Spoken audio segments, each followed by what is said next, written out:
Hello दोस्तों, कैसे हो। आज हम पढ़ेंगे अध्याय 2 एनसीईआरटी गणित का अध्याय दूसरा, है ना। क्या है? बहुपद। उसके हम प्रश्नावली 2.1 पढ़ेंगे। ठीक है, प्रश्नावली 2.1 का पहला ही प्रश्न है, किसी बहुपद पी ऑफ एक्स के लिए, किसी बहुपद पी ऑफ एक्स के लिए y बराबर पी ऑफ एक्स का ग्राफ नीचे आकृति 2.10 में दिया गया है। प्रत्येक स्थिति में पी ऑफ एक्स के शून्यकों की संख्या ज्ञात कीजिए। ठीक है ना। यहाँ पर हमें कुछ ग्राफ दिए गए हैं, जैसे कि हमने प्रश्न पहला लिया है, दूसरा लिया है, तीसरा लिया है। प्रत्येक स्थिति में पी ऑफ एक्स के शून्यकों की संख्या ज्ञात करना है। ठीक है ना। तो अपने को क्या बात देखना है, यहाँ पर जो भी हमारे ग्राफ दिए हैं इसमें यह देखना है कि देखो, ये एक हमारा चतुर्थांश दिया है, इसमें ये जो लाइन है इसे हम क्या बोलेंगे? ग्राफ। यहाँ पर एक्स अक्ष और वाई अक्ष दिया है। देखो, यहाँ पर ये वाला एक्स अक्ष रहेगा और ये क्या रहेगा? वाई अक्ष रहेगा। ठीक है, यहाँ पर हम दर्शा देते हैं इसको। ये एक्स अक्ष, ये वाई अक्ष, ये एक्स अक्ष, ये वाई अक्ष। सभी में ये कौन सा अक्ष रहेगा? एक्स अक्ष, और दूसरा जो ऊर्ध्वाधर रेखा रहेगी वो वाई अक्ष। तो यहाँ पर अपने को क्या देखना है कि ये जो हमारा ग्राफ है, जो ये लाइन दिख रही है अपने को, देखो घुमावदार जो भी लाइन दिख रही है, ये क्या रहेगा? हमारा ग्राफ रहेगा, है ना। किसका ग्राफ है? ये पी ऑफ एक्स का ग्राफ है। तो जब हम पी ऑफ एक्स का ग्राफ हमें दिया हो, किसका ग्राफ दिया हो? पी ऑफ एक्स का ग्राफ दिया हो, तो हम देखेंगे कि जो पी ऑफ एक्स का जो ग्राफ है वह एक्स अक्ष को कितनी बार काट रहा है। ठीक है ना। तो ये जो पी ऑफ एक्स का जो ग्राफ है वह एक्स अक्ष को जितनी बार काटेगा उतने ही उसके क्या होंगे? शून्यक होंगे। ठीक है ना। तो यहाँ पर देखते हैं हम कि ये वाला जो ग्राफ है, ये वाला जो ग्राफ है वह एक्स अक्ष को एक बार काट रहा है। मतलब कि यहाँ पर हम दूसरे प्रश्न में क्या लिख देंगे कि यहाँ पर शून्यकों की संख्या कितनी है?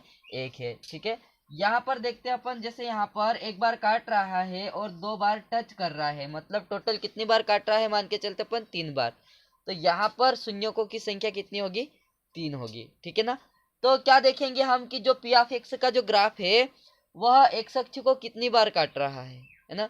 जितनी बार काट रहा है उतने ही उसके शून्य। ठीक है, जैसे कि यहाँ पर हम देख लेते हैं, हमारा जो पहला प्रश्न है उसमें हम इसका हल लिखेंगे या फिर उत्तर लिखेंगे तो क्या लिख सकते हैं? तो ये जो पहला प्रश्न है इसमें क्या दिख रहा है हमको कि ये जो ग्राफ है वह एक्स अक्ष को एक भी बार नहीं काट रहा है। इसका मतलब यहाँ पर शून्यकों की संख्या कितनी होगी? शून्य होगी। ठीक है ना, क्योंकि कोई सा भी शून्यक नहीं होगा, क्योंकि यहाँ पर जो ग्राफ है वो एक्स अक्ष को एक भी बार नहीं काट रहा है। तो हम इसके लिए लिखेंगे यहाँ पर शून्यकों की संख्या, शून्यकों की संख्या शून्य है। कितनी है? शून्य है। यहाँ पर हम स्पष्टीकरण या कारण भी देंगे, क्योंकि लिखेंगे हम, क्योंकि ग्राफ एक्स अक्ष को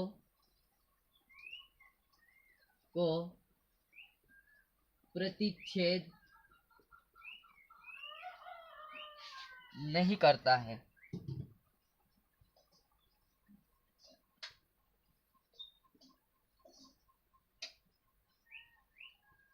ठीक है ना। यहाँ पर जो ग्राफ है वह एक्स अक्ष को प्रतिच्छेद नहीं कर रहा है, इसका मतलब कि ये एक्स अक्ष को एक भी बार नहीं काट रहा है। तो शून्यकों की संख्या कितनी होगी? शून्य होगी, मतलब कोई सा भी शून्यक नहीं होगा। ठीक है ना। शून्यक कब होता है? जब ग्राफ एक्स अक्ष को काटे, जितनी बार काटे उतने शून्यक। ठीक है ना।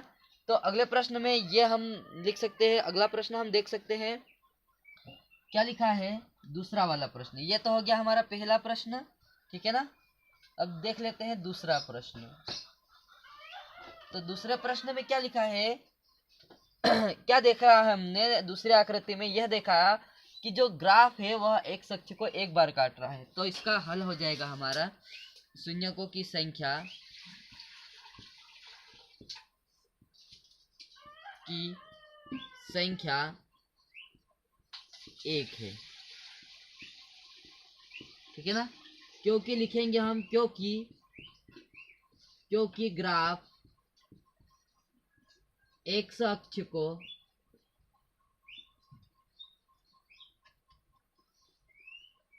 एक बार प्रतिच्छेद करता है।